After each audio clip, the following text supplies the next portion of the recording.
নমস্কাৰ প্ৰিয় দৰ্শক ট্ৰেডিশ্যন স্পৰ্টছ টিভিৰ দৰ্শকসকলক আজি মই এক বিশেষ খেল লৈ পেলাই আপোনালোকৰ ওচৰত আহিছোঁ। আমি সকলোৱে জানো যে দেশে বিদেশে জনপ্ৰিয় এটি খেল হৈছে লাটুম। আমাৰ কেৱল অসমতে নহয়, কেৱল উত্তৰ পূৰ্বাঞ্চলতে নহয়, আমি বিদেশৰ বহু দেশত এই লাটুম খেল দেখা পাওঁ।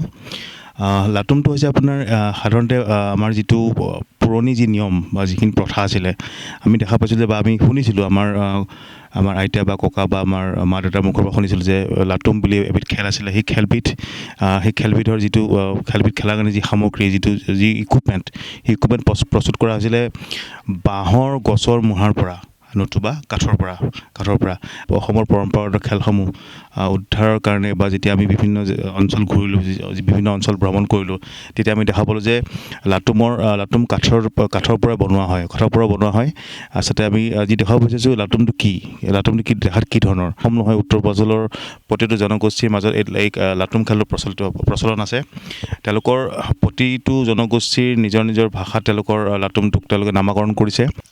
আজি আমি উপস্থিত আছোঁ কাৰ্বি আংলঙৰ দেনগাঁও অঞ্চলৰ এগৰাকী বিশেষ ব্যক্তি, নাম বিমল ৰংহাং। তেখেতে অসম তথা উত্তৰ পূৰ্বাঞ্চলৰ লগতে তেওঁলোকৰ কাৰ্বিসকলৰ যিখিনি পৰম্পৰাগত খেল ধেমালি, সেই পৰম্পৰাগত খেল ধেমালিসমূহৰ প্ৰচাৰ প্ৰসাৰ আৰু পুনৰুদ্ধাৰৰ কৰাৰ কাৰণে তেখেতে আহুপৰ্ষত কৰি আছে। তেখেতে বছৰ ধৰি লাগি আছে।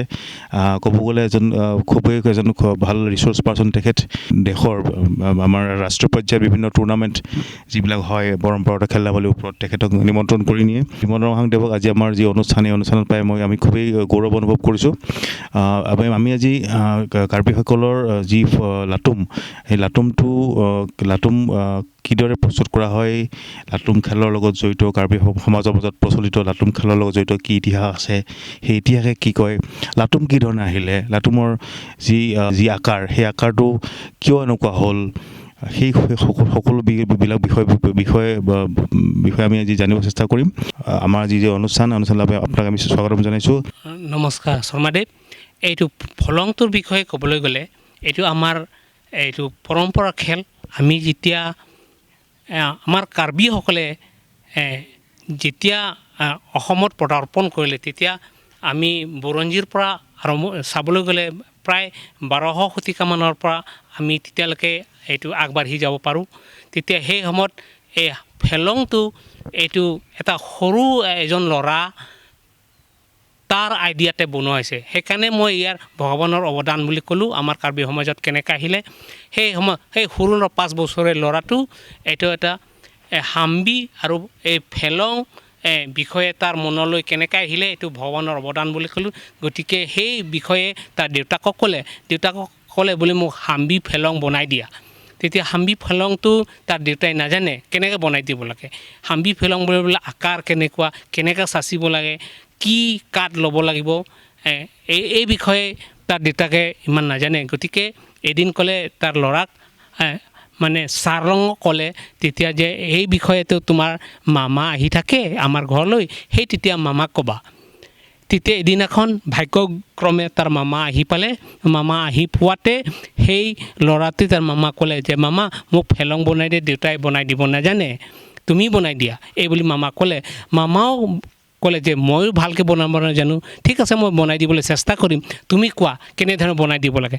সেই সৰু ল'ৰাটো আইডিয়া দি আছে এনেকুৱা কৰা মামা, এনেকুৱা কৰা মামা, এনেকুৱা কৰি দিয়া, এইটো এইফালে আনা, এইফালে কাটা, এইফালে চাচা, এনেকৈ কৈ এইটো সম্পূৰ্ণ ফেলঙৰ ৰূপ পালে। সেই ফেলঙৰ ৰূপটো আকাৰটো আজি এই ৰূপ পালে। আজি এনেদৰে ফেলংটো তাৰ গঠন এনেকৈ পালে। সেই ল'ৰাটো আইডিয়া যিটো ল'ৰা নেকি 5 বছৰ, এই ল'ৰাটো আইডিয়া দিলে মামাক, বুঢ়া মামাকটো দিলে।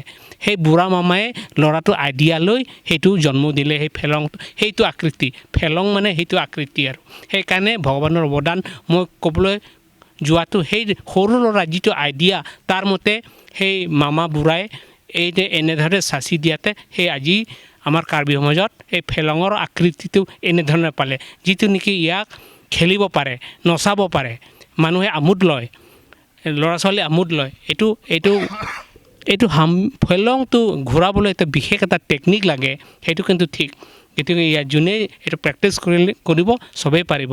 কিন্তু ইয়াৰ ঘূৰাবলৈ ৰছী এডাল অলপ দীঘল ৰছী 3-4 ফুট প্ৰয়োজন হয় মিহি ৰছী গতিকে ইয়াক নচাবলৈ হ'লে ইয়াত খেলিবলৈ হ'লে এনেধৰণে তাৰ লেপেট কৰি এনেধৰণে তাক বান্ধি দিয়া হয় সেই বান্ধি দিয়া প্ৰচেছটো মই দেখুৱাই আছোঁ এনেধৰণে হয় এতিয়া বান্ধি দিওঁ এইটো ফেলং এই ৰছীটো এনেধৰণে বান্ধি দিয়া হয় এইটো কাঠেৰে আপোনাৰ চেগুন কাঠৰ চেগুন কাঠৰ পৰা বনালে ইয়াৰ ওজন অলপ থাকে বাকীবিলাক কাঠেৰে বনালে তাৰ ওজন নাপায় গতিকে অলপ ওজন হ'লে তাৰ ঘূৰোৱা তাৰ আয়ুসটো বেছি হয় ঘূৰি যোৱা আয়ুসটো বেছি হয় কাৰণ ই গধুৰ যে পাতল হ'লে তাৰ ঘূৰা আয়ুসটো কম এইটো বিমল ৰহাংদেৱে আমাক দেখুৱাইছে ৰাইট হেণ্ডে যদি আপুনি এইটো নচাব লাগে তেতিয়াহ'লে ঘূৰোৱাটো এনেধৰণৰ ঘূৰোৱা হয় এইটো নিজৰ ফালে মানুহটো যদি ৰাইট হেণ্ডেড হয় তেতিয়াহ'লে এনেধৰণৰ ঘূৰা হয় কিন্তু লেফ্ট হেণ্ডেড যদি ঘূৰায় আকৌ সেইটো বান্ধাটো আকৌ উল্টা হৈ যাব এইটো হৈছে ৰাইট হেণ্ডেডৰ মানুহ এইটো হৈছে আৰু লেফ্ট হেণ্ডেড মানুহ হ'লে এইটো হ'ব এইটো লেফ্ট হেণ্ডেডৰ মানুহ এইটো ৰাইট হেণ্ডেড হ'লে এইটো মই ৰাইট হেণ্ডেড মানুহ এইটো এই পজিশ্যনটো আহি থাকিব ঘূৰি থাকিব এই ৰছীটোৰে বান্ধি থাকিব আস্তে আস্তে এইটো চিৰিয়েলভাৱে এইটো বান্ধিব লাগিব এইটো চিৰিয়েল গৈছে ওপৰলৈ গৈ আছে এই মানে শকত ফাললৈ গৈ আছে এইটো আহিলে এইটো আহি আছে এইটো গৈ আছে এয়া এনেধৰণে ওপৰলৈ উঠি আছে বহল ফাললৈ গৈ আছে এইটো এইফালে ৰছীডালো চুটি হৈ আহি আছে এইটো বান্ধি এই শেষ হৈছে এই শেষ হ'ল গতিকে এইটো পজিশ্যন আৰু ইয়াত এইটো কি ক'ব গাঁঠি এইটো ফুটা এটা থাকে তেতিয়া এই ফুটাটো এইটো আমাৰ সৰু আঙুলি এইটো কি কেয়া আঙুলি এই কেয়া আঙুলিটো এইটো সোমোৱাই লওক এই সোমোৱাই লোৱা কথাটো এইটো যাতে আপোনাৰ পৰা এই মানে ৰছীডাল গুচি নাযায় এইটো হৈছে এইটো যাতে গুচি নাযায় কাৰণ আপুনিতো এইটো কেয়া আঙুলি সোমাই ল'লেই এই বস্তুটো এয়া হৈ গ'ল আপোনাক ঘূৰাবলৈ আপোনাৰ ৰেডি হ'ল এই পজিশ্যনত ধৰা হয় এইটো আঙুলিটো ওপৰত হ'ব এইটো এনেধৰণে হয় এতিয়া মাটিলৈ দলিয়াই পেলাব লাগিব সেই দলিয়াই পেলাই দিয়াটো নিশ্চয় এটা টেকনিক আছে সেই টেকনিকটো আমাৰ যাৰ ইচ্ছা আছে খেলাবলৈ তেওঁলোকে সেইটো পাৰিব এবাৰ নহয় দুবাৰ নহয় 3বাৰটো পাৰিব গতিকে এইদৰে পেলাই দিওঁ তাৰপিছত এইটো মই ঘূৰাবলৈ চেষ্টা কৰিম এইটো হৈছে পজিশ্যন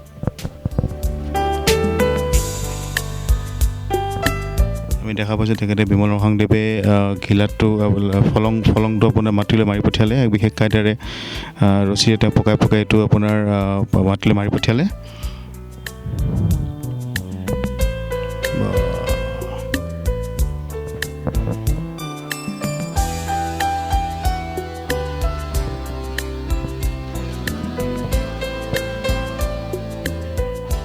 এইটো হ'ল যিমান এক্সপাৰ্ট মানুহ হ'ব ইমানেই মানে তাৰ আয়ুসটো দীঘল হ'ব ঘূৰোৱাটো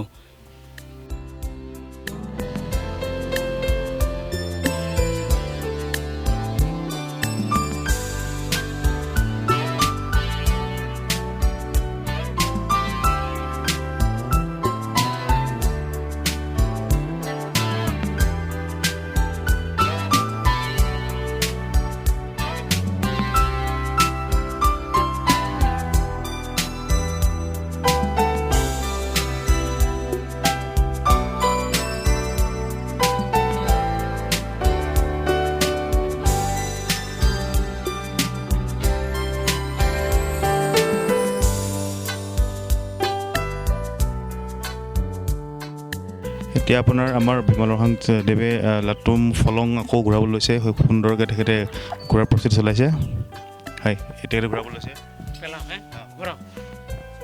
এই বঢ়িয়া ছাৰ অতি সুন্দৰকৈ তেখেতে লাটুম ঘূৰাইছে আমি চাব শব্দ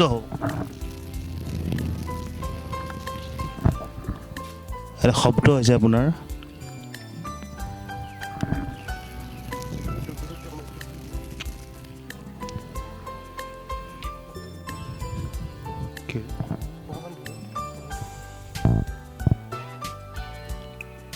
আমাৰ যি অনুষ্ঠান আজি আপোনালোকক দেখুৱালোঁ লাটুমৰ বিষয়ে লাটুমৰ যি কৌশল কাৰ্বিসকলে কি কৌশল অৱলম্বন কৰি লাটুমটো ঘূৰাই বা তেওঁলোকে লাটুমটোক কি নামেৰে নামাকৰণ কৰিছে আৰু ইয়াৰ লগত জড়িত যি ইতিহাস এই ইতিহাস তেওঁলোকে কি ধৰণে সংৰক্ষণ কৰি ৰাখিছে কিদৰে এক সুন্দৰ ইতিহাস আজি আমি তেওঁলোকৰ লাটুমক লৈ বা ফলঙক লৈ যি ইতিহাস আমি শুনিলোঁ আৰু এই ফলঙৰ লগত জড়িত যি ইতিহাস সেই বিষয়ে আমি ধন্যবাদ জনাইছোঁ বিমল ৰঙাদেৱক আৰু লগত ধন্যবাদ জনাইছোঁ আমাৰ জীৱন পাটৰদেৱ আমাক সেই সুযোগ দিলে ফলঙৰ বিষয়ে জনাৰ কাৰণে